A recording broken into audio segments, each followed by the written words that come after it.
कहानी की शुरुआत में हमें एक हैकर दिखाया जाता है जो एक जंगल में घूम रहा है। तभी उसकी नजर एक आदमी पर पड़ती है जो कि पेड़ से बंधा हुआ है। वह आदमी दर्द के मारे चिल्ला रहा है। हैकर उसके पास जाता है, उससे पूछता है कि आपको क्या हुआ, लेकिन तभी आदमी के शरीर से एक शैतानी आत्मा निकलती है और थोड़ी देर में जंगल हैकर के चीखों से गूंजने लगता है। लेकिन यह हैकर था कौन और यह आदमी कौन था जो कि पेड़ से बंधा हुआ है? यह बताने के लिए कहानी हमें पास्ट की तरफ ले जाती है, यानी कि 3 दिन पहले इस जंगल में इस कहानी की लीड कैरेक्टर और एक फॉरेस्ट रेंजर मलीसा आ रही थी। मलीसा का अपने बॉयफ्रेंड जेक के साथ ब्रेकअप हो गया था और तब से मलीसा को सब कुछ बहुत खराब और सुना लग रहा था। और तब मलीसा ने यह फैसला किया कि वो जंगल में टावर ड्यूटी लेगी। टावर ड्यूटी लेने का मतलब है सारी दुनिया से 2 महीने के लिए कट जाना, क्योंकि जंगल के बीचों बीच कोई भी नेटवर्क नहीं है और उसे 24 घंटे टावर पर रह के जंगल पर नजर रखनी है। मलीसा अपने दर्द को भूलने के लिए फाइनली टावर ड्यूटी के लिए तैयार हो चुकी है और आज वो अपनी पोस्टिंग के लिए जा रही है। तभी रास्ते में उसका ध्यान टेल नाम के शिकारी और उनके साथियों पर जाता है। टेल के ग्रुप में वही आदमी था जो कि स्टार्टिंग में पेड़ से बंधा हुआ था, लेकिन उसके साथ ये सब कैसे हुआ, ये सब आगे पता चलेगा। मलीसा को ऐसा लगता है कि टेल और उसका ग्रुप जंगल में शिकार कर रहा है। वो उन्हें रोकती है और उन्हें समझाती है कि यहाँ शिकार करना मना है। टेल मलीसा को यकीन दिलाता है कि वो और उसका ग्रुप शिकार नहीं कर रहा है, ये हथियार बस उनके सेफ्टी के लिए है। उनकी बातें सुन के मलीसा को ऐसा लगता है कि शायद ये जानवरों से अपनी सेफ्टी की बात कर रहे हैं, लेकिन बेचारी को पता नहीं था कि इस जंगल में जानवर के अलावा और भी बहुत कुछ है। फाइनली वह टावर तक पहुंचती है और टावर का जो ऑफिसर था पिल्ली, वह उसे देख के बहुत खुश है। मलीसा उससे बात करने की कोशिश कर रही, लेकिन वो काफी जल्दी में है। वो मलीसा को बस एक बात समझाता है कि तुम्हें 24 घंटे इस टावर में रहना है और सुबह के 9 बजे और शाम के 5 बजे रेडियो से कंट्रोल रूम में कैप्टन एजवुड को जंगल की रिपोर्ट देनी है कि सब कुछ सही है या फिर नहीं। और थोड़ी दूर में एक और टावर है जहां पर एक और ऑफिसर है जिसका नाम है रॉय, और यह कह के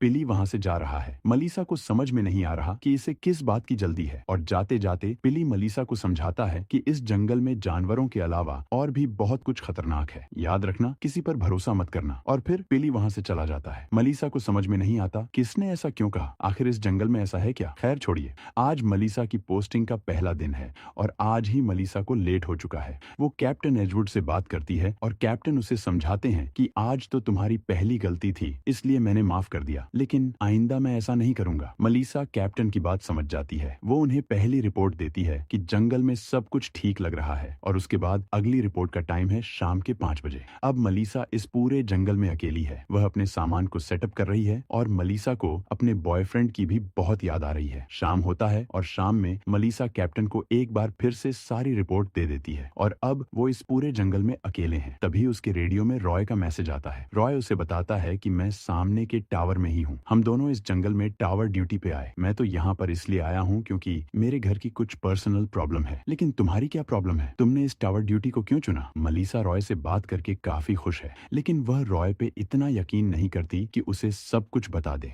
अगले दिन मलीसा अपनी ड्यूटी के हिसाब से सुबह कैप्टन को रिपोर्ट दे देती है और अब मलीसा जंगल की तरफ जा रही है, यह देखने के लिए कि सब कुछ ठीक है या फिर नहीं। तभी उसका ध्यान एक कैंप की तरफ जाता है। उस कैंप को बहुत ही बुरी तरीके से तोड़ा गया है और आसपास खून के छींटे भी हैं। मलीसा उस कैंप के पास जाती है और उस कैंप के अंदर देखती है तो वहाँ कोई नहीं है, लेकिन उस कैंप में एक अजीब तरीके का पत्थर है। मलीसा ने आज तक ये पत्थर कभी नहीं देखा था। वो उस पत्थर को अपने पास रख लेती है, लेकिन जैसे ही वो पीछे घूमती है तो वहाँ पर एक औरत भी है जो कि बहुत डरी हुई है, जिसका पैर पूरी तरीके से घायल है और वो एक ही बात कही जा रही है कि वो मेरे पास नहीं है, वो मेरे पास नहीं है। मलीसा उसे समझाने की कोशिश करती है कि मैम आप घायल हैं, आपको मेडिकल अटेंशन की जरूरत है, लेकिन वो औरत सिर्फ एक ही बात कह रही है कि वो मेरे पास नहीं है, वो मेरे पास नहीं है। मलीसा किसी तरीके से उसे टावर की तरफ लेकर जाती है। उस औरत की हालत बहुत खराब है और अब मलीसा को मदद की जरूरत है। वो कैप्टन एजवुड को कांटेक्ट करती है और अब थोड़ी देर में कैप्टन टावर के पास आ रहे हैं। मलीसा उस औरत के पास जाती है, लेकिन वो औरत बहुत ही ध्यान से जंगल की तरफ देख रही है। ऐसा लग रहा है कि शायद वो किसी चीज से डर रही है, लेकिन वो बेचारी बोल नहीं पा रही। वो बस एक ही बात बोल रही है कि वो मेरे पास नहीं है, वो मेरे पास नहीं है। मलीसा को कुछ समझ में नहीं आ रहा कि यह क्या हो रहा है। कुछ देर के बाद वहाँ पर कैप्टन एजवुड अपनी टीम के साथ आ जाते हैं। वो औरत को तो अपने साथ लेके जा रहे हैं,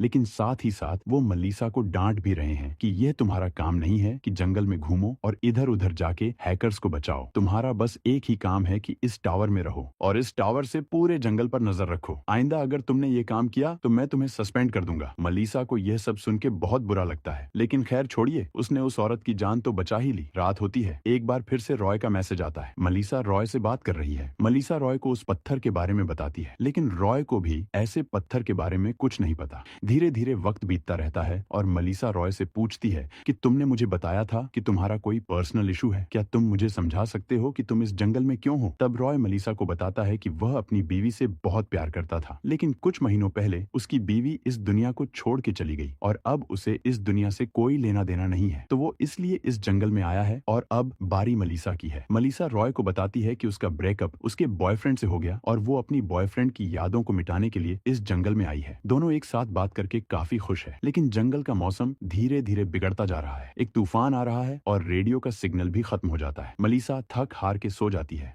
अचानक रात में रेडियो ऑन होता है और रेडियो से एक आवाज आ रही है, वो मुझे दे दो, वो मुझे दे दो, वरना मैं तुम्हें छोड़ूंगा नहीं। आवाज सुन के अचानक मलीसा की आंख खुल जाती है। पहले तो उसे ऐसा लगता है कि शायद यह उसका सपना था, लेकिन बेचारी को पता नहीं था कि यह कोई सपना नहीं बल्कि हकीकत है। अगले दिन मलीसा की आंख खुलती है और वह अपनी ड्यूटी के हिसाब से कंट्रोल रूम सारी इंफॉर्मेशन दे देती है, लेकिन उसके बाद मलीसा को यह लग रहा है कि शायद कोई उसके ऊपर नजर रख रहा है। काफी इंतजार करने के बाद मलीसा नीचे की तरफ जाती है, लेकिन वहाँ कोई नहीं है। मलीसा का ध्यान उन सारी बातों से हट जाता है, लेकिन उसके ध्यान में अभी भी वो पत्थर है। उसे जानना है कि वो पत्थर आखिर था क्या। वह फिर से उसी कैंप के पास जाती है कि शायद उसे कोई सबूत मिल जाए। वहाँ उसे कोई सबूत तो नहीं मिलता, लेकिन एक हैकर मिलता है और यह वही हैकर है जो कि स्टार्टिंग में आया था। वो मलीसा को देखता है और उससे पूछता है कि यहाँ पर कुछ हुआ है क्या? मैं यहाँ हैक करने के लिए आया हूँ, अगर यहाँ पर कोई खतरा है तो मैं यहाँ से जा सकता हूँ। लेकिन मलीसा उसे समझाती है कि डरने की कोई बात नहीं है, यहाँ पर जानवरों का खतरा बिल्कुल भी नहीं है, आप आराम से हैक कर सकते हैं।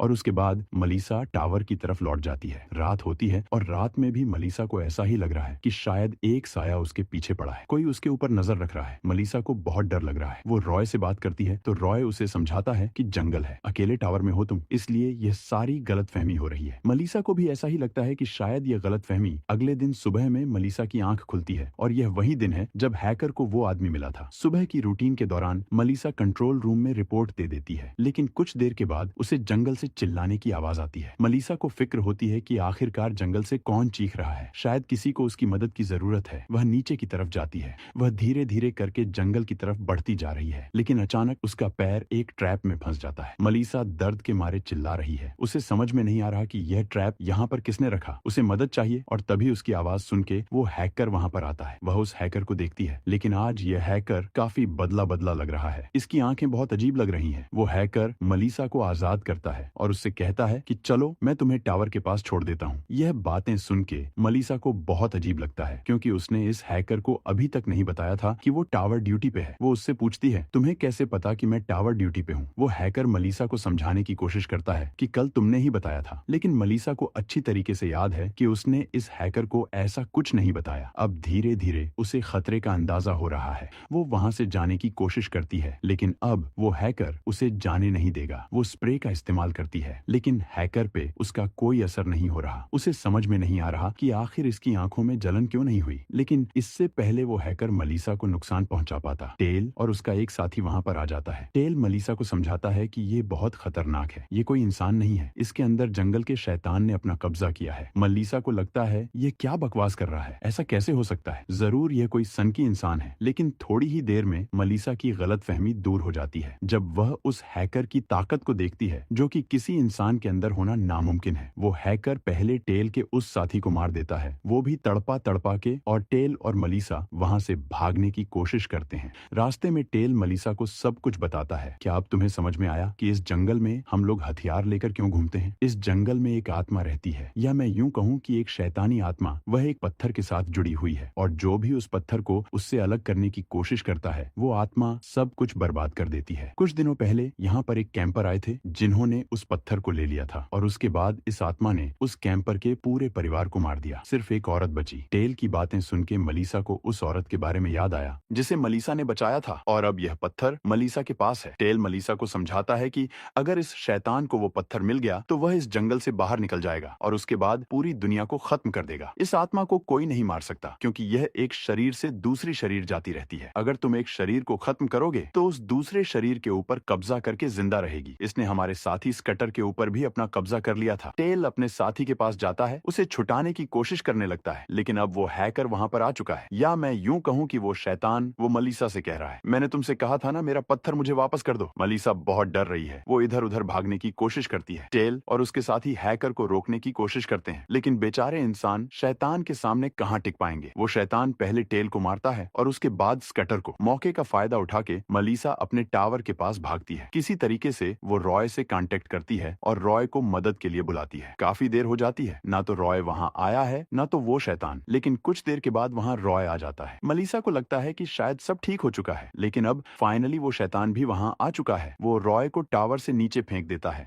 और अब वो पूरे टावर में पत्थर को ढूंढ रहा है कि कहां है वो पत्थर। रॉय तो मर चुका है, लेकिन मलीसा ने उस पत्थर को छुपा दिया है। अब फाइनली उस शैतान को गुस्सा आ रहा है, उसे किसी भी कीमत पे वह पत्थर चाहिए था। वो मलीसा के ऊपर हमला करता है, लेकिन मलीसा अपनी जान बचाने के लिए हैकर के शरीर को खत्म कर देती है। लेकिन याद है ना टेल ने क्या कहा था, अगर तुम एक शरीर को खत्म करोगे तो वह शैतान दूसरे शरीर की तरफ चला जाएगा और वह शैतान रॉय के शरीर पर कब्जा करता है। अब रॉय मलीसा को मारने की कोशिश करता है और अपनी जान बचाने के लिए मलीसा रॉय के शरीर को भी खत्म कर देती है। शायद सब कुछ खत्म हो चुका है। मलीसा कंट्रोल रूम मैसेज भेजती है कि यहाँ पर क्या क्या हुआ है और कुछ देर के बाद वहाँ पर कैप्टन और पिल्ली आ जाते हैं। कैप्टन मलीसा को समझाते हैं कि यह सारी बातें भूल जाओ। कैप्टन को तो ऐसा ही लग रहा है कि शायद एक सन की हैकर ने मलीसा को मारने की कोशिश की और उसने ही रॉय को मार दिया, और मलीसा भी उन लोगों को कुछ नहीं बताती क्योंकि उसे पता है कि कोई भी उसकी बातों का यकीन नहीं करेगा। कुछ देर के बाद कैप्टन मलीसा को ले वहां से चले जाते हैं